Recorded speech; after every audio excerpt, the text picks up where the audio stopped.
안녕하세요. 오늘은 마라토너이자 세계적인 소설가인 무라카미 하루키의 회고록 달리기를 말할 때 내가 하고 싶은 이야기를 소개합니다.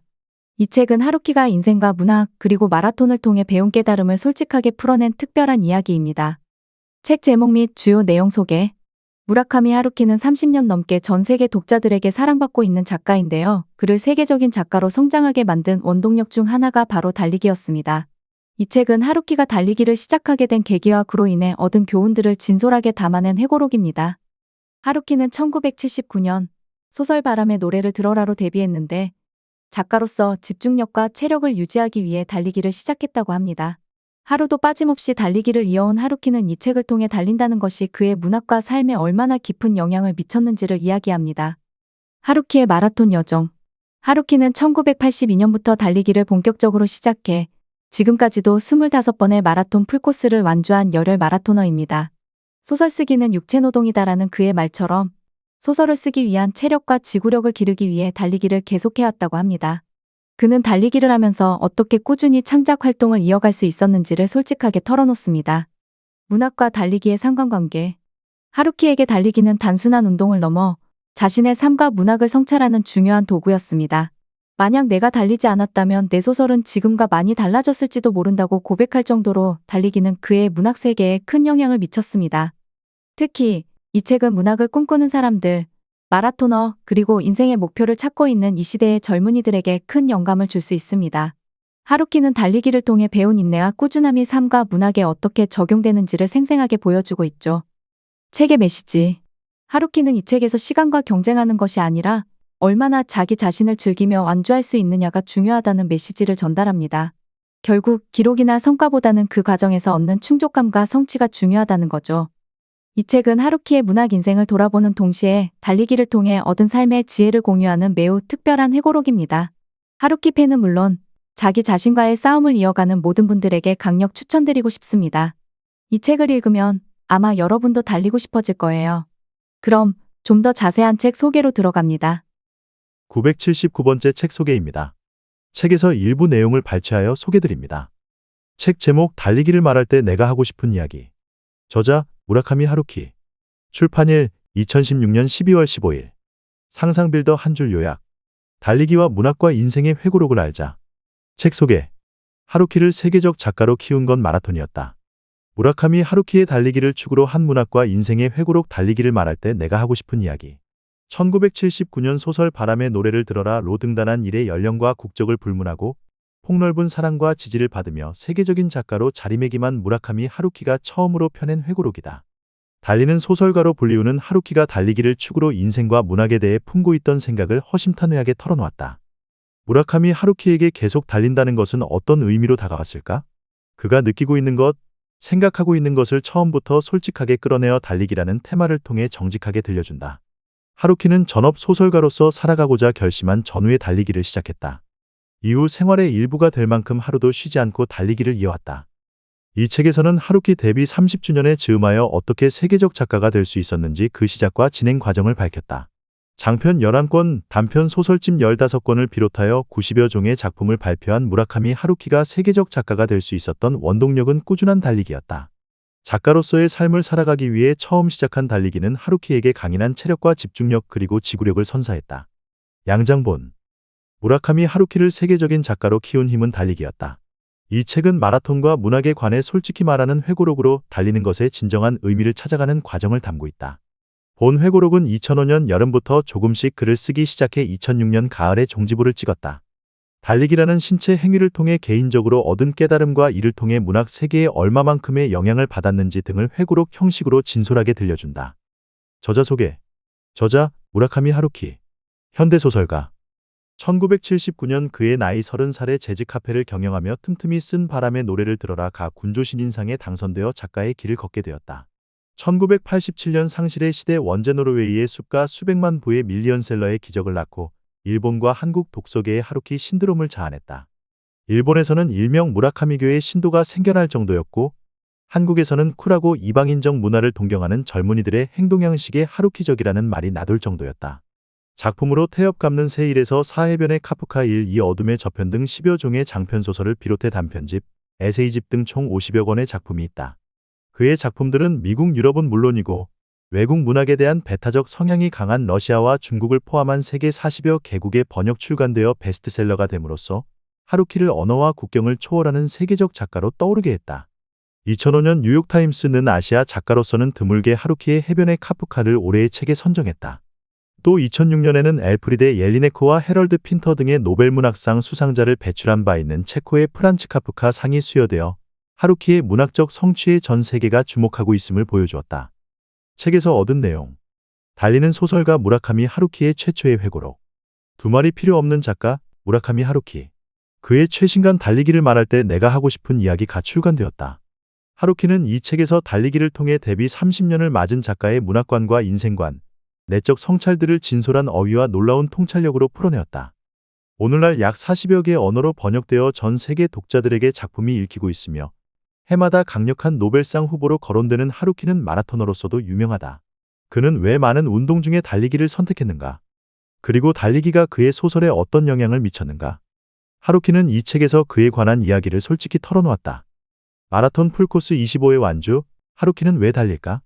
하루키는 1978년 4월 도쿄 메이지 진구 구장에서 야구 경기를 관람하다가 한 타자가 정확히 볼을 때리는 순간 그렇지, 소설을 써보자라고 결심했다. 그의 나이 29이었고 와세다 대학 연극영화과를 졸업한 후 4년째 재즈클럽을 운영하고 있던 때였다. 그 계시의 순간으로부터 1년이 채 지나지 않아 그는 소설 바람의 노래를 들어라를 써서 군조신인상을 받으며 문단에 등단, 작가의 길로 들어섰다. 잘 나가던 재즈클럽을 그만두고 전업 작가로서의 인생을 시작한 하루키. 그는 장편소설 양을 쫓는 모험을 탈구한 뒤 얼마 후인 1982년 가을 본격적으로 달리기를 시작했다. 그 후 26년에 걸쳐 세계 각지에서 풀마라톤과 100km 울트라마라톤, 트라이애슬론을 쉼없이 계속해왔다. 그의 여행 가방 안에는 언제나 러닝슈즈가 들어있었다. 하루키는 왜 달리는 소설가가 되었는가? 소설 쓰기는 육체노동이다라고 생각하는 하루키는 체력과 집중력, 지구력을 키우기 위해 달리기를 선택했다. 여러 사람이 함께하는 운동보다는 혼자서 간편하게 할 수 있는 달리기나 수영을 어려서부터 즐겼던 하루키에게 달리기, 즉 마라톤은 어쩌면 당연히 선택할 수밖에 없는 운동인지도 모른다. 하루키는 이 책에서 달리지 않았더라면 자신이 쓴 소설의 성향이 많이 달랐을지도 모른다고 고백한다. 달리는 소설가인 하루키, 그에게 있어 달린다는 것은 과연 무엇일까? 문학도는 물론 400만 마라토너 그리고 이 시대의 젊은이에게 강추. 하루키는 이 책의 서문에서 다음과 같이 말했다. 이것은 달리는 이야기에 관한 책이지 건강법에 관한 책은 아니다.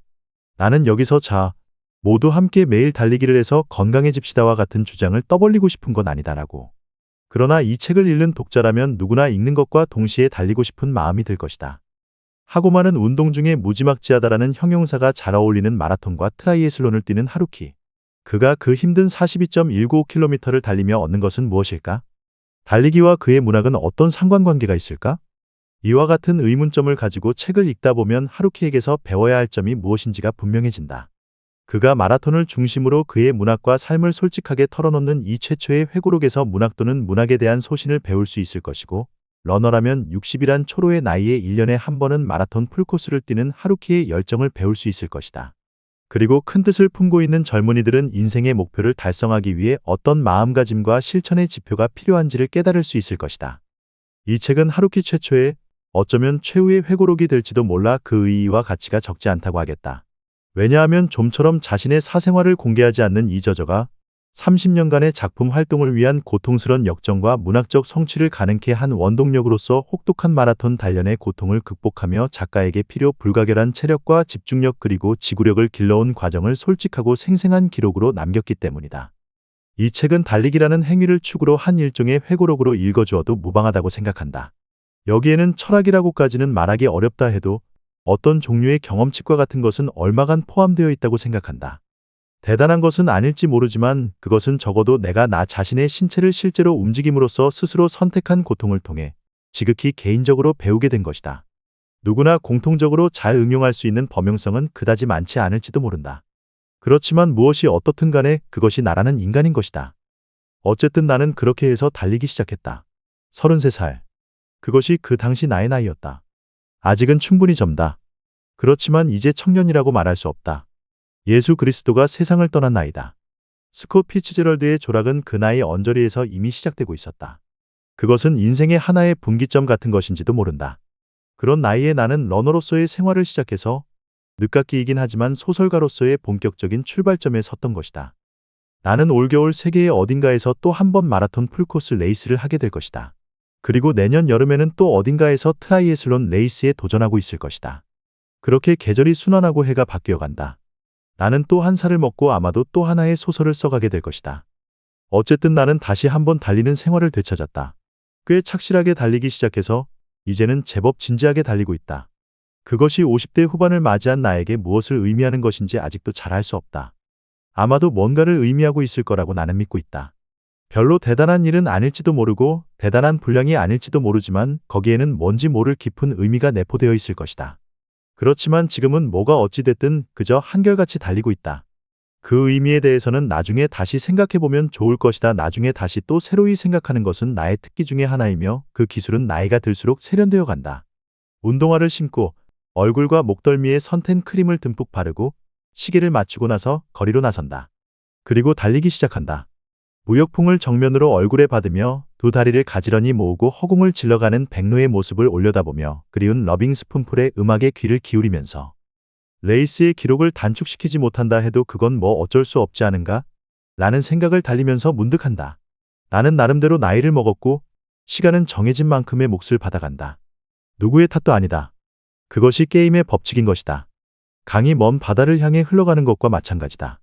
그와 같은 자신의 모습을 말하자면 자연 광경의 일부로서 있는 그대로 받아들일 수밖에 없는 것이다. 그것은 별로 유쾌한 작업은 아닐지도 모른다. 그 결과로서 찾게 되는 것은 그다지 기뻐할 만한 성질의 것이 아닐지도 모른다. 하지만 어쩔 수 없는 일이 아닌가 하고 나는 생각한다. 이제까지의 인생을 나 나름대로 충분하다고는 말할 수 없더라도 대충대충 즐기며 살아왔기 때문에 자랑을 하는 건 아니지만 누가 그런 것을 자랑할 수 있을까? 나는 그다지 머리가 좋은 인간은 아니다. 살아있는 몸을 통해서만이 그리고 손에 닿을 수 있는 재료를 통해야만 사물을 명확하게 인식할 수 있는 사람인 것이다. 무엇을 한다고 해도 일단 눈에 보이는 형태로 바꿔놓아야만 비로소 납득을 할 수 있다. 지성적이라기보다는 오히려 육체적인 인간인 것이다. 물론 조금쯤의 지성은 있다. 아마도 그럴 것이라고 생각한다. 그런 게 전혀 없으면 아무리 뭐래도 소설은 쓸 수 없을 것이다.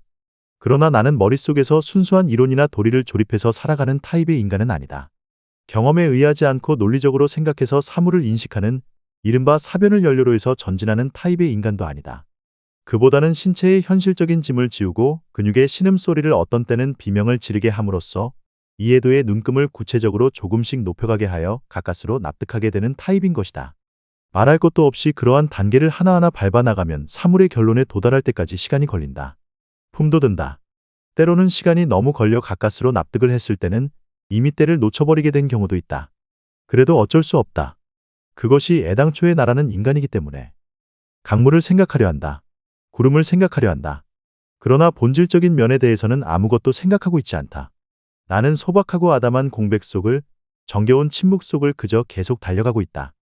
그 누가 뭐라고 해도 그것은 여간 멋진 일이 아니다. 기록은 문제가 아니다. 지금에 와서는 아무리 노력을 해본들 아마도 젊은 날과 똑같이 달리지는 못할 것이다. 그 사실을 기꺼이 받아들일 것이다. 별로 유쾌한 일이라고는 말하기 어렵지만 그것이 나이를 먹어간다는 일인 것이 분명하다. 나에게 역할이 있는 것과 마찬가지로 시간에도 역할이 있다.